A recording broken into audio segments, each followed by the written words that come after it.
Lesson 26. Level B1. B1 plus. Present perfect continuous. 4-1. Story 1. Julieta, 27 years old, Mexico. I have been reading a book for 5 hours.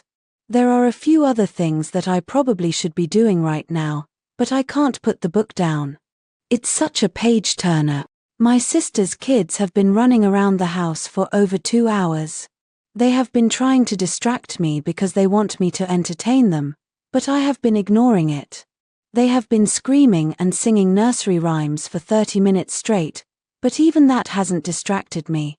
I've been living in a different world for 5 hours and don't want to return to reality yet. I have been drinking cold coffee for hours, but I don't want to get up to make a fresh drink. My sister is mad that I haven't been paying attention to her kids, but I don't care.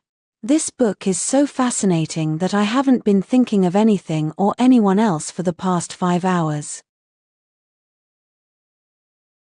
Story 2. Robert, 22 years old, USA. I have been watering plants in the garden for 2 hours. My cousin Tony has been pretending to help me, but he has been doing something much more interesting. He has been flirting with our neighbor Fiona for over an hour. He has been complimenting her, and she has been blushing and giggling. They have been acting like teenagers even though they are both in their late 20s. The funny thing is that he has never told me that he fancies her.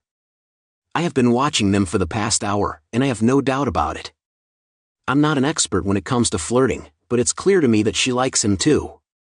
I'm not the only one who has been watching them. Our neighbor Sally has been staring at them for at least 45 minutes. She is a terrible gossip, so I'm sure that Fiona and Tony will be the talk of the town tomorrow. Story 3. Mikhail, 42 years old, Sweden. I've been trying to concentrate on writing a report for almost 3 hours. If I don't finish it today, I'll be in huge trouble with my boss. Because I work from home, it's easy to get distracted. My daughter has been watching cartoons in the other room and laughing loudly for an hour or so. The noises have been driving me crazy. I have been asking her to switch off the TV or at least turn down the volume for 15 minutes, but I don't think she hears me. My wife has been making dinner for the past 30 minutes, so I don't want to bother her. I'll go and switch off the TV myself, but that's not my only distraction. My older daughter has been asking me to assist her with her math homework for 2 hours. I give up. I won't finish writing the report today. The end of Lesson 26.